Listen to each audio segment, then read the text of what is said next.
Ministro, debería saber que el objeto de la interpelación son las prioridades del Gobierno en cuanto a la conservación de la infraestructura. Quiere decir que el que tiene que hablar de ello es usted, no yo.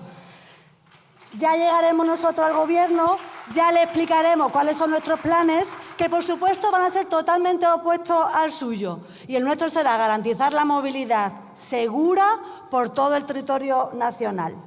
Va el ataque fácil a Santiago Abascal, pero nosotros no somos los que tenemos un presidente que llenaba el tanque del Peugeot con el dinero de las saunas prostíbulos.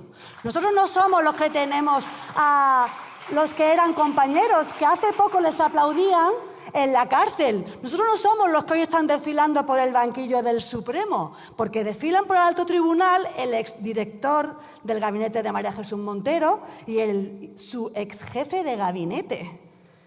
Nosotros no tenemos condenados en las cárceles.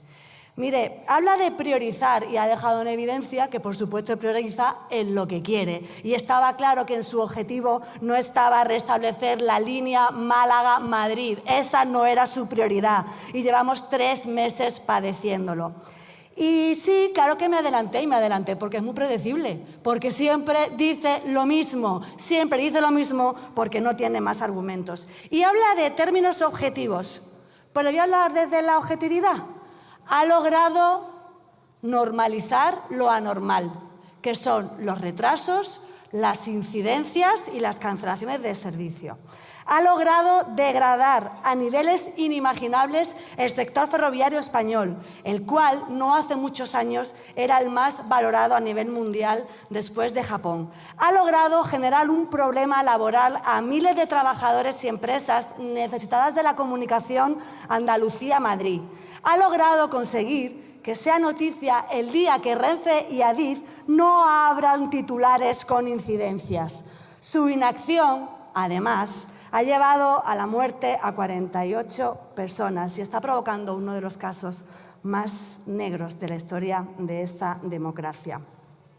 Y encima concede millones de euros a mejorar trenes e infraestructuras en Marruecos. Y ahora dirá que es para las empresas españolas. ¿Les preocupa a las empresas españolas? Dejen de ponerle traba en las ruedas, dejen de subirle impuestos, déjenlos en paz y déjenlos trabajar.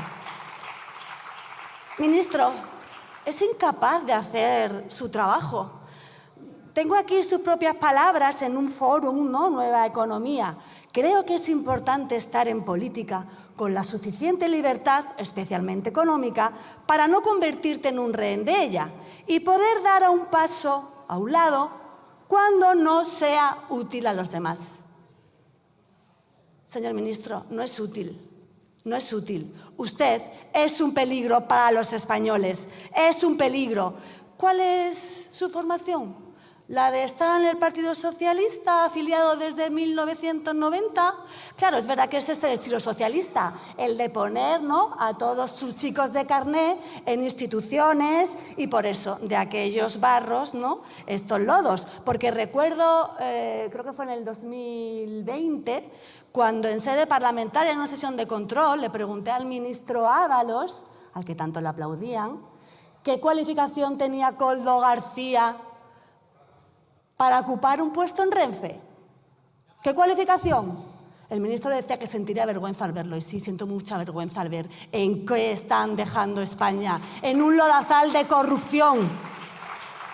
Negligente gestión, fallecidos, caos ferroviario, falta de inversión en las infraestructuras. Debe dimitir, ministro. Debe dimitir. Pero claro, ahí sigue aferrado a su escaño. Y no dimite porque no respeta a los españoles. No dimite porque no respeta a las víctimas. Y no dimite porque ni siquiera se respeta a usted mismo. Llegará el día y está más cerca, en el que realmente esta España tenga un gobierno decente y no liderado por una manada de corruptos. Ese día la prioridad serán los españoles. Y, por cierto, hoy que ha hablado de los pactos, ¿no?, de Extremadura, pues mire, sí, los pactos de Extremadura, ¿saben lo que hemos conseguido? que los ilegales sean excluidos de las prestaciones sociales. Silencio. La eliminación del 50% de las subvenciones a los sindicatos y de las subvenciones a las ONGs que financian a la inmigración ilegal. La construcción de 3.500 viviendas, invertir 500 millones de euros más en sanidad, contratar a 1.500 profesionales, Señoría, que los MENAs finalice, estén con sus padres. Y, por supuesto, que Extremadura sea la región con los impuestos más bajos. Y es una vergüenza, señor presidente. Me están llamando fascista desde esta tribuna socialista. Usted lo ha escuchado igual que yo y no ha hecho nada. Después se dedica ahí a los platós de televisión diciendo que se siente amenazado. Es una vergüenza. El mal reglamento que está aplicando es la consecuencia de la crispación en esta Cámara. Por favor. ¿Le va a llamar al orden? Vale, muchísimas gracias, señoría. Ha terminado su tiempo. Muchas gracias. Hasta luego. De acuerdo, gracias. Su tiempo ha finalizado, gracias.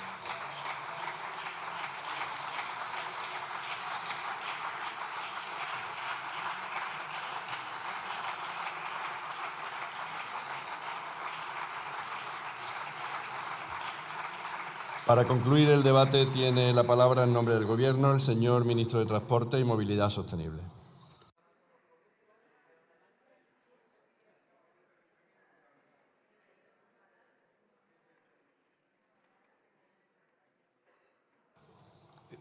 Muchas gracias, presidente.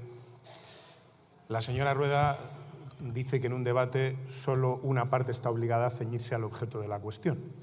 Es espectacular. Yo esto no lo había visto en mi vida. He presidido un pleno 8 años y siempre creí que ambos intervinientes debían someterse al objeto de la cuestión. Pero no, ella puede hablar de lo que quiera y yo tengo que ceñirme a lo que dice el papel. Estoy asombrado. Pero claro, es que me pregunta por mi formación. Pues mire, yo soy licenciado en Derecho. Y además he sido abogado en ejercicio 20 años, desde 1995 hasta el año 2015. Un día antes de ser alcalde de Valladolid, dejé de ser abogado en ejercicio. Hasta ese día me gané la vida en un despacho profesional de abogados, señoría. Claro, cuando usted cita unas palabras mías en Foro Nueva Economía en la que decía hay que tener un modo de vida para no ser un rehén de la política. ¿Sabe en quién estaba yo pensando? En su líder de filas, señoría. Claro. Un señor que no ha cobrado un céntimo en su vida que no sea del erario público. Y les tenemos a ustedes despotricando contra los impuestos. Pero si su líder no ha bebido de otra cosa, si no tiene una triste nómina cotizada en el sector privado. Yo, 20 años, señoría. ¿Le parecen muchos o le parecen pocos? Claro. Y se molesta usted, fíjese, se dirige a la bancada del Partido Socialista y la califica de manada de corruptos o de delincuentes. Y se molesta usted que alguien desde esa bancada la llame fascista. Pero si no la están insultando, la están describiendo fielmente, señoría. Claro. En fin, bueno, quiero ser disciplinado y al menos los 3 minutos que me quedan voy a someterme a lo que la señora Rueda me pide, que es que me ciña la cuestión. Y como en la primera intervención me quedaba hablar de puertos y aeropuertos, voy a hacerlo en esta segunda porque créame, además del ferrocarril, además de las carreteras, soy el ministro de los puertos y de los aeropuertos también. Mire, y aunque se habla menos, pues me gustaría referirme algo a estos aspectos de la movilidad en nuestro país. En el caso de los puertos de interés general, quiero que sepan que hemos destinado unos 1.500 millones desde el año 2018 a los puertos nacionales. En 2025 destinamos a conservación y mantenimiento 157 millones de euros, lo que es un 60% más que la cantidad que se dedicó en el año 2017. Y es que esta es una tónica general, señoría. Los niveles de gasto y de inversión en infraestructuras que tiene hoy nuestro país están a años luz de los que tenían cuando llegamos al gobierno. Ahí están las cifras. Lo que pasa es que, claro, cuando uno se tira mucho tiempo sin invertir nada, eso deja huella y no se resuelve de un día para otro.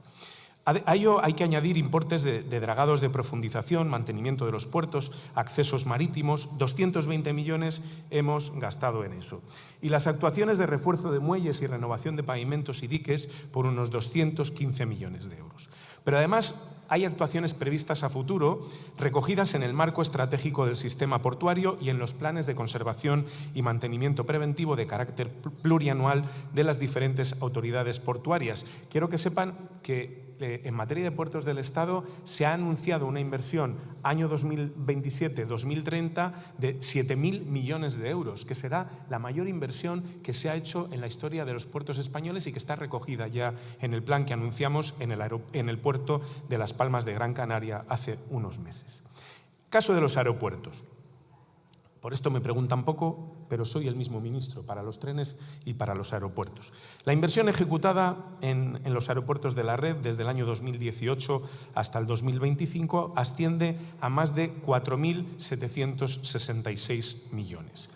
Pero, fíjense, casi 5.000 millones del año 2018 al 2025, pero saben que está en este momento en fase de aprobación el DORA 3, que regulará las inversiones aeroportuarias en el periodo comprendido entre el año 2027 y 2031 y que alcanzan una cifra para el conjunto de la red de 13.000 millones de euros.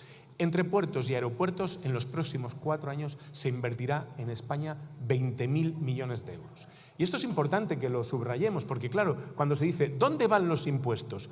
Pues mire, en materia de infraestructuras está muy claro. Con ello vamos a dotar a todos los aeropuertos de la capacidad necesaria para atender una demanda de tráfico futura que, por cierto, es la más alta de todo el mundo. Los aeropuertos españoles son los que primero han recuperado los niveles de tráfico prepandemia y los que han crecido más de un 15% en estos años. Hay en la Unión Europea aeropuertos que todavía ni siquiera han alcanzado el nivel prepandemia. En fin, en definitiva, el compromiso del Gobierno en materia de conservación de infraestructuras, señoría, es claro, es firme y, desde luego, ninguna colección de bulos ni ninguna intervención cargada de demagogia va a borrar esa realidad. Muchas gracias. Muchas gracias. Continuamos con la moción de Vox, del Grupo Parlamentario Vox, sobre cuáles van a ser las prioridades del Gobierno en el desarrollo de las políticas públicas en lo que queda de legislatura. Por el grupo autor de la iniciativa y para la defensa de la moción tiene la palabra el señor Oces Íñiguez.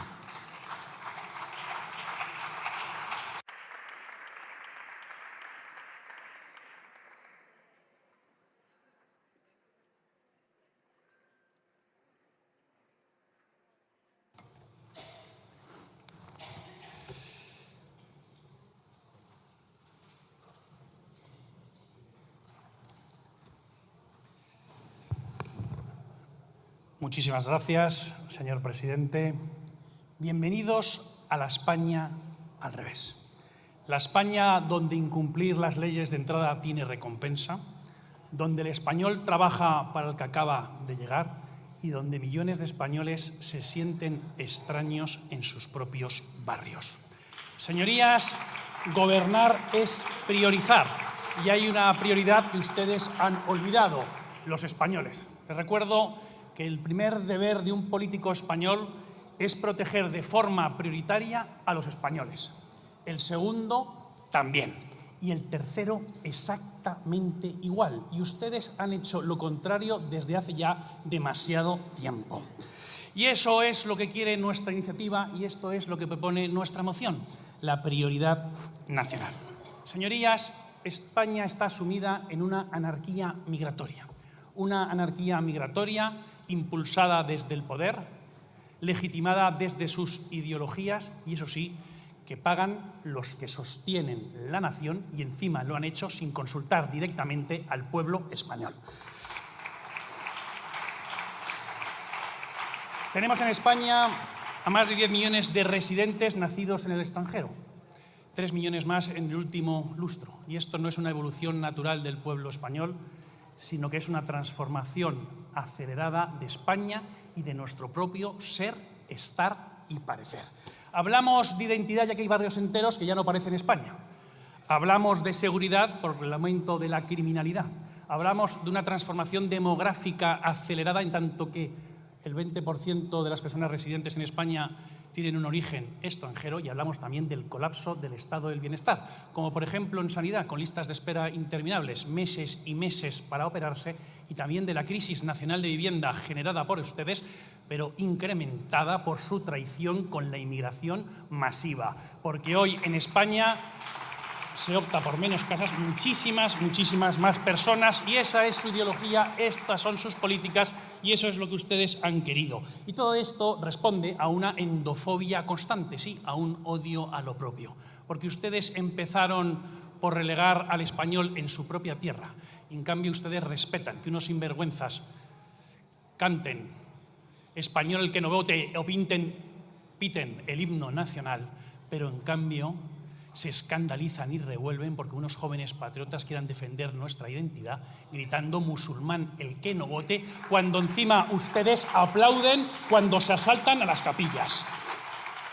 Y todo esto lo decimos con absoluta claridad, que prioridad nacional no es xenofobia, sino que es una exigencia irrenunciable de la justicia social y una responsabilidad política. Por eso nuestra iniciativa de hoy plantea algo tan sencillo, justo y necesario como la prioridad nacional. Prioridad en las ayudas públicas, en las prestaciones sociales y en la vivienda. Y además es algo absolutamente constitucional, porque el artículo 13.1 de nuestro texto constitucional señala que los extranjeros gozarán en España de las libertades públicas que establezcan los tratados y las leyes. Y esa ley es la Ley Orgánica 4/2000 de 11 de enero de los derechos y libertades de los extranjeros en España y su integración social, que sí nosotros queremos modificar, y también, señorías del Partido Popular, para eliminar la figura del arraigo, que es un coladero de entrada y además impide la expulsión del inmigrante delincuente.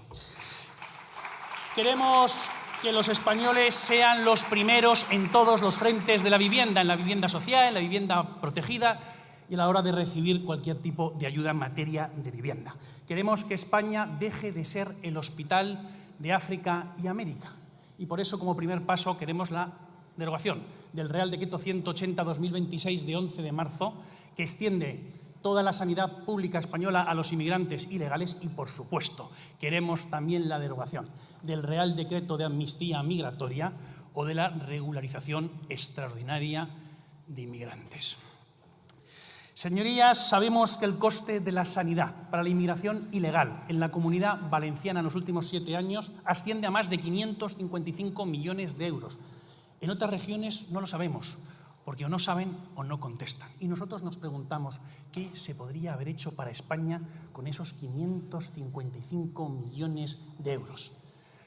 Pues para empezar, entre otras cosas, haber construido varios hospitales como la Fe de Valencia o haber subido el salario a todo el personal sanitario. Y queremos, sí, señorías, que las prestaciones no contributivas las reciban los españoles. Hablamos del ingreso mínimo vital, de millones y millones de euros públicos destinados desde las administraciones públicas a personas que acaban de llegar por delante de tus abuelos, de tus hijos o del vecino de toda la vida. Por eso, señorías, a pesar de que les escandalice, vamos a seguir con el principio de prioridad nacional en todas las regiones de España, como acabamos de conseguir en Extremadura. Sí, prioridad nacional, prioridad de los españoles en el acceso a las ayudas públicas, en la vivienda y en las prestaciones sociales, y una oposición total y frontal al reparto de la inmigración por parte de este gobierno. Señorías del Partido Popular, han presentado ustedes unas enmiendas con la filosofía de lo acordado en Extremadura. Está bien. Pero hoy estamos en el Congreso Nacional, en el Congreso de los Diputados, y no vamos a renunciar a la repatriación de los ilegales y a la deportación también de las personas que cometan delitos. Hablando de eso, hoy la señora Álvarez de Toledo decía y recriminaba, con razón, al señor ministro de la Presidencia de que Sánchez se ha reunido con el dictador Petro. Yo creo que la bancada del Partido Popular se la ha habido olvidar, que cuando vino aquí Gustavo Petro, la bancada del Partido Popular les aplaudieron de forma entusiasta y fervorosa, incluso le entregaron la llave de oro de Madrid. Señorías del Partido Socialista, sabemos que para ustedes la prioridad nacional es su prioridad en conceder la nacionalidad española a millones de extranjeros. Desde que llegó Pedro Sánchez, ya 1,5 millones, y hay otros millones esperando a la cola. La nacionalidad española no se regala, es un tesoro que para concederla hay que exigir muchísimo, muchísimo más, porque es formar parte de nuestra historia, de nuestras tradiciones y de nuestra identidad. Y ya no vale simplemente decir que se va a respetar, sino que es necesario sentirla como propia.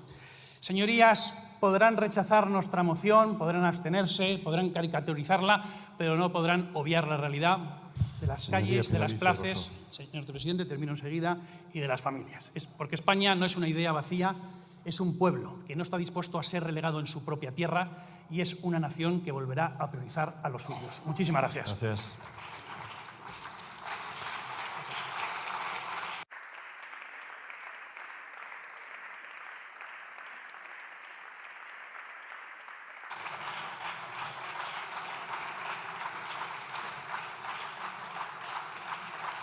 Para la defensa de la enmienda formulada por el Grupo Parlamentario Popular en el Congreso, tiene la palabra la señora Navarro Lacova.